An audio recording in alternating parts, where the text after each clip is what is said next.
Hello बच्चों, आइए इस प्रश्न को देखते हैं। एक जीव में गुणसूत्रों की सामान्य द्विगुणित संख्या यदि 8 हो तो मियोसिस 1 के अंत में हर पुत्री कोशिका में कितने क्रोमेटिड उपस्थित होंगे?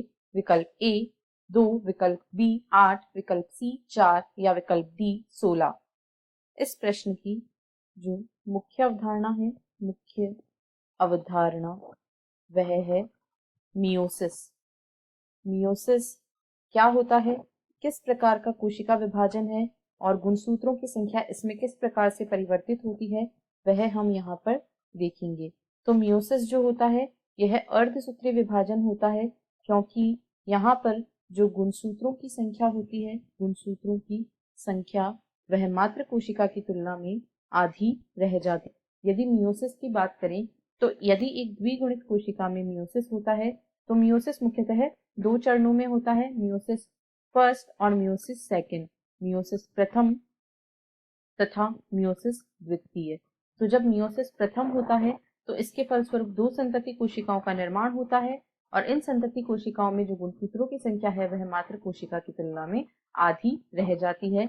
यह एक प्रकार का न्यूनकारी विभाजन होता है और जब इन कोशिकाओं में आगे मियोसिस द्वितीय होता है या मियोसिस 2 होता है तो यहाँ पर प्रत्येक कोशिका से 2-2 कोशिकाएं बनती हैं, यानी अंत में 4 कोशिकाओं का निर्माण होता है और यहाँ पर जो गुणसूत्रों की संख्या होती है वह मात्र कोशिका के समान है, यानी n ही रह जाती है। इसे यह समसूत्री प्रकार का विभाजन होता है। अब हमसे प्रश्न में पूछा गया है कि जो मियोसिस होता है, मियोसिस प्रथम, उसकी यदि एक सामान्य द्विगुणित कोशिका यहाँ पर दिया गया है 2n बराबर 8, तो यदि इसमें अर्धसूत्री विभाजन होगा तो अभी हमने देखा अर्धसूत्री विभाजन प्रथम जब होता है तो गुणसूत्रों की संख्या आधी रह जाती है। तो यहाँ पर जो 2 कोशिकाएं बनेंगी उनमें 4-4 गुणसूत्र पाए जाएंगे। तो एक पुत्री कोशिका में क्योंकि 4 गुणसूत्र हैं, 4 गुणसूत्र, और यदि हम एक गुणसूत्र की बात करें तो एक गुणसूत्र की संरचना में ये जो 2 लंबवत भाग होते हैं गुणसूत्र के, जो सेंट्रोमियर से जुड़े हुए दिखाई देते हैं, उन्हें क्रोमेटिड कहा जाता है, यानी एक गुणसूत्र में 2 क्रोमेटिड होते हैं।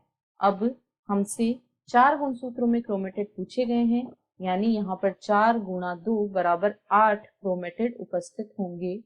अतः अर्धसूत्रीय विभाजन प्रथम के बाद प्रत्येक पुत्री कोशिका में 8 क्रोमेटिड उपस्थित होंगे। इसीलिए विकल्प बी इस प्रश्न का सही उत्तर है, क्योंकि 2, 4 अथवा 16 क्रोमेटिड ये गलत है। आशा है आपको प्रश्न समझ आया होगा। धन्यवाद।